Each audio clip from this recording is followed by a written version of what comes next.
part of me understands where LeBron is coming from because what it feels like is uh, this is kind of it feels like when Shaq, right, when the Lakers made it clear in the summer of 2004 that it was going to be Kobe's team moving forward. That was their priority. They got the first. I always remember the day um, when all this was happening in 2004, and there was a headline in the LA Times that said, uh, "Bryant opts out, Jackson is out, O'Neal wants out." Right? Because they had already let Phil go. Shaq saw that, and Shaq said that he licked it. He said that that run that they had been built by on all three guys, right? And now they were moving and putting all the eggs in one basket and making it seem like it was just about one person. So once they let Phil go, then Shaq requested the trade, right? And in a certain sense, I think that's kind of like how LeBron feels. LeBron feels like, well, I've been here and I'm LeBron, and I did kind of save the Lakers from, Lakers have been mediocre in the 5 years since, even the last few Kobe years, right? 14, 15, and 16, those teams were terrible. And then in 17 and 18, they still weren't, they were slowly getting better under Luke, but they won 35 games in the year before LeBron got here. And then LeBron comes here 2 years later, they won a title, right? And he's LeBron James. And he came here and he wanted to come here and all those things, right? So I understand why LeBron would feel like, okay, you guys could show me a little bit of respect here, right? But on the flip side of that, right, on the other side of that, is the fact that, okay, bro, here's the thing. He's not a 30, number one, he's not a 32-year-old Shaquille O'Neal who still had a couple years of championship ball left in him, right? Now, LeBron, at this point in his career,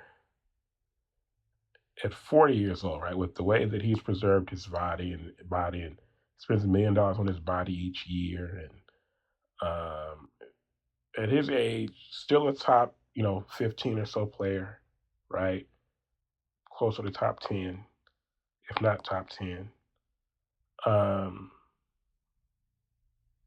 and he's still someone who I wouldn't say that he's that Shaq that summer at 32.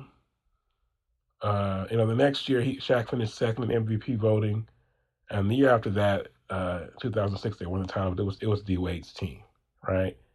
I'd say LeBron hit the point in his career of that 2006 Shaq, who was D Wade's sidekick, right? Now the way the game is today, the way that they play with the it's just an up and down game of cardio and shooting. There's no physical contact. There's none of that, right? So yeah, I mean, it makes it easy for somebody like LeBron to be 40 years old. It's a run and jump league and shoot. So it's a lot easier for somebody to play well and play now. He's 40 years old. He's still an All NBA player.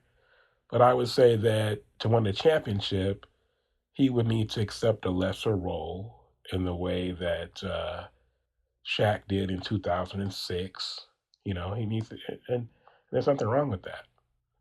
Um, And so, but I mean, 40 years old, he's going into year 23, right? Uh, and his Lakers tenure has been up and down, right? I know the Lakers appreciate what he's done, but I mean, he always talks about hope. I wish that they would improve the roster, but it's like the team that they had before the Luka trade was a team that when LeBron was in his prime. I mean, that's a championship team. But because LeBron is is old LeBron now, although he's still a very good player, that's why that team would the team that would get swept by Denver, right? It's not like they haven't put a team around. They have put a team around them. If you have Anthony Davis and LeBron James, that was a team that was good enough to win a title in 2020, right? And then LeBron, he was 35 then, and the injuries started kicking in. He'd already got injured in 2019, but they stayed healthy in 2020 and they won it. And then there were some, problems with the roster and some of the moves that Rob made, but part of that was to compensate for the fact that LeBron was getting older. You have to try different stuff. You have to try to stack the team as well as much as you can and make up for the fact that LeBron is getting older. And I think that LeBron needs to be honest about that. And I think that, yeah, what he's done is great, but it's not like he did what Magic did or what uh, Kareem, Shaq, Kobe. They haven't had that type of run here since he's been here. But they did get that one championship in the bubble. And he just needs to be realistic, right? He's 40 years old. Nobody has played 23 seasons in the NBA. He's about to get there.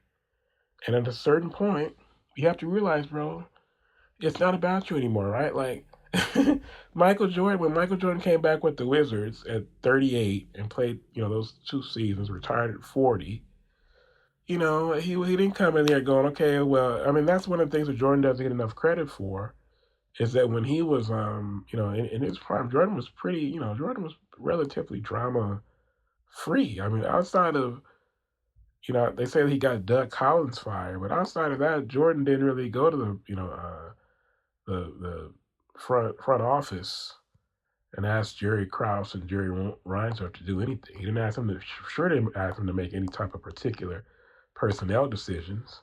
I think he vetoed when the Bulls wanted to trade Scottie Pippen for T-Mac, he vetoed that, maybe one other team. Outside of that, Jordan just showed up, played ball with what he had, and won 6 championships doing that. Those Bulls teams, as I've always said, bro, I like those Bulls teams on paper where their best team was probably, 90, like 90, the 97 team that had Bison Davis was probably the most talented team, right? Now they were great, but especially the first 3P teams, I mean, a lot. If you look at some of those teams, bro, look at the teams that beat in the finals. It's not like the Bulls were like that much more talented, right? But they had Michael Jordan, and they had Scottie Pippen, they had Phil Jackson, right? So um, Jordan was relatively drama free in that regard, and when he came back at 40 years old, no matter what he said, did he probably think he could still win a championship? Yeah. But once it wasn't obvious, he didn't try to force it. He really came back because, it was for the love of the game. He retired because there was a lockout. But the game was still in his system. So he came back. He played those last 2 years. He could have gone anywhere if he wanted to, try to win another championship or something like that. He was doing it for the love of the game, right?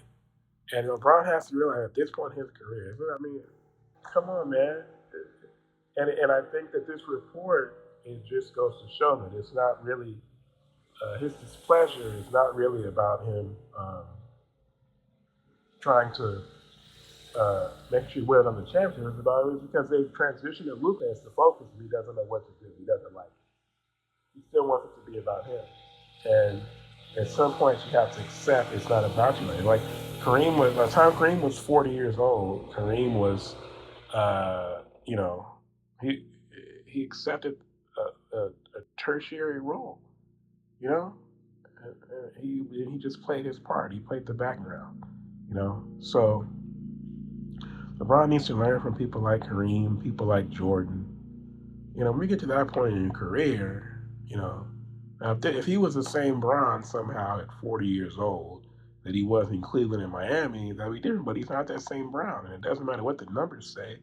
The fact that they've lost in the first round the last 2 years, the fact that they got swept 2 years ago, it is what it is, man. So, and like I said, the fact that they drafted his son, that still wasn't enough. He's coming back the next year, and it's like, bro, you've had your time, I hate to say it, but bro, you've had your time, man. You've been here for 7 years. You got one championship in the bubble, and that was it. You've had your time, LeBron. Just fade off into the sunset. Don't become that athlete who stays around, sticks around too long, and gets annoying, becomes annoying, and overstays his welcome, and ends up a little bit tarnishing his legacy. Don't do that. Right off into the sunset,